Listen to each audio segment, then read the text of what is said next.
Hi friends, today we are going to learn about an important concept on ATP.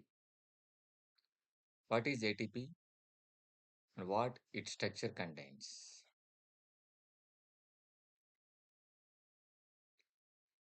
ATP is energy currency of a living cell. So ATP is considered as energy currency of a living cell. And ATP is a connecting link between catabolism and anabolism. As you all know, all living organisms contain metabolism. Each and every cell of living organism perform metabolism, and these metabolism broadly categorized into two processes. Those are catabolism and anabolism. Catabolism is the breakdown process where macromolecules converted into micromolecules or large molecule converted into small molecules. For example, starch converted into glucose, proteins converted into amino acids, like that. Anabolism is the constructive process where small molecules converted into large molecule. For example, sugars become large carbohydrates or polysaccharides. Similarly, amino acids become proteins. So these catabolism and anabolism are connected by ATP. So ATP is a connecting link between catabolism and anabolism.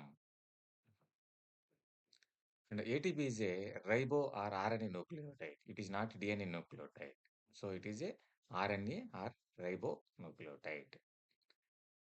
And the full form of ATP is adenosine triphosphate. Adenosine triphosphate. Then what is adenosine? This is adenosine.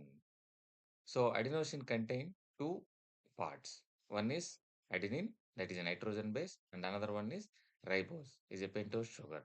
So combination of ribose sugar and adenine is known as adenosine. Adenine connected to the ribose at a first position by beta N glycosidic bond. That means in adenosine, the bond between ribose sugar and adenine is beta N glycosidic bond. And if adenosine attached to the phosphate at 5 prime position, fifth position, then it is called adenosine triphosphate. That means at fifth position, adenosine connected with three phosphates. The first phosphate immediate to the sugar is known as alpha phosphate. The second phosphate is known as beta phosphate, and the third phosphate is known as gamma phosphate. In this way, adenosine connected with three phosphates and form adenosine triphosphates. And the first phosphate is known as alpha phosphate, second phosphate is known as beta phosphate, third phosphate is known as the gamma phosphate. Then what is the bond between sugar and immediate phosphate? And that means the first phosphate or alpha phosphate. The bond is called phosphoester bond. So the bond between sugar and first phosphate or alpha phosphate is known as phosphoester bond, and it is low energy bond.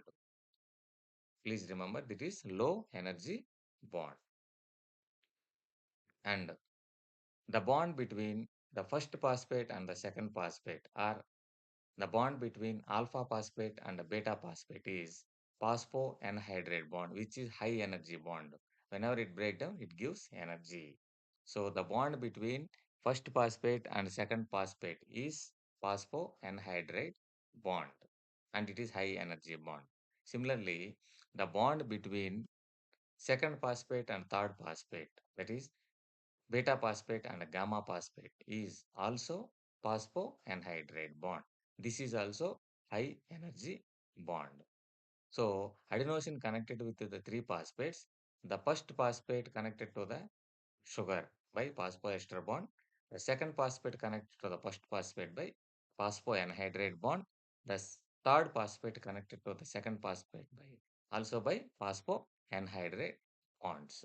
So phosphoanhydride bonds are high energy bonds. Whenever these bonds break down, it gives energy. All these bonds are covalent in nature. We all know we have two types of interactions or bonds. Those are covalent, non-covalent. Covalent bonds are strong bonds, whereas non-covalents are weak bonds or interactions. So whatever the bonds here we discussed are covalent in nature. And ATP breakdown as either AMP or ADP and releases energy. So whenever ATP breakdown as either AMP or ADP, then only it releases energy because there only high energy bonds are there. That is phospho and hydrate bonds. So this is about ATP and ATP structure.